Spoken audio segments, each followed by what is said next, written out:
Selamat petang dan salam sejahtera. Berita hari ini, Anwar tak mampu takbir negara di saat krisis, kata Dr. Mahathir. Ketika pentadbiran PH, Dr. Mahathir yang ketika itu Perdana Menteri berkata akan menyerahkan jawatan itu kepada Anwar Ibrahim, tetapi membayangkan di belakang tabir tidak mahu membantu meraih sokongan secukupnya kepada Presiden PKR itu. Dalam usaha pembangkang untuk kembali mendapat kuasa di peringkat persekutuan, kedua-duanya juga tidak mencapai kata sepakat dalam soal calon Perdana Menteri. Kini Mahathir secara terbuka berkata Anwar tidak layak memegang jawatan itu.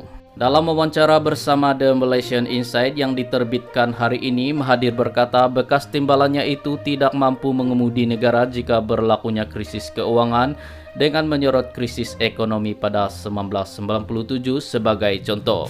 Kita telah uji kebolehan beliau semasa saya jadi Perdana Menteri. Saya telah bercuti selama 2 bulan antara Mei dan Julai 1997 dan Anwar dilantik Perdana Menteri pada masa itu.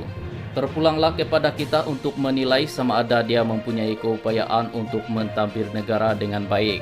Saya tidak tahu penilaian yang akan dibuat oleh rakyat, tapi yang jelasnya dalam krisis keuangan 1997 dan 1998, dia tidak berkeupayaan, katanya dalam wawancara itu.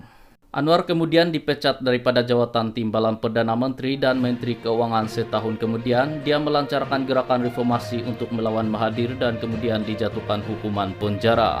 Bagaimanapun kedua-duanya berdamai buat sementara waktu menjelang PRU14 untuk menentang Najib Razak yang merupakan Perdana Menteri ketika itu.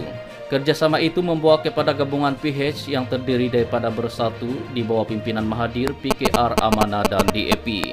PH berjaya menewaskan BN dan Mahathir dilantik sebagai Perdana Menteri ke-7 dengan kesepakatan jawatan itu akan diserahkan kepada Anwar kemudian. Bagaimanapun Presiden PKR Muhyiddin Yassin membawa keluar parti itu daripada PH pada akhir Februari membentuk kerajaan baru Perikatan Nasional PN. Susulan daripada kejatuhan kerajaan PH, hubungan antara Anwar dan Mahathir kembali keruh.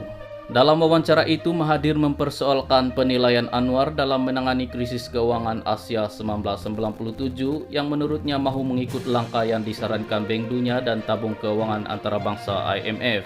Saya pernah berkata kepadanya kalau kita ikut mereka, negara mungkin tidak akan dana yang cukup untuk membayar gaji, tapi dia masih terus dengan pendiriannya menyokong IMF dan Bank Dunia.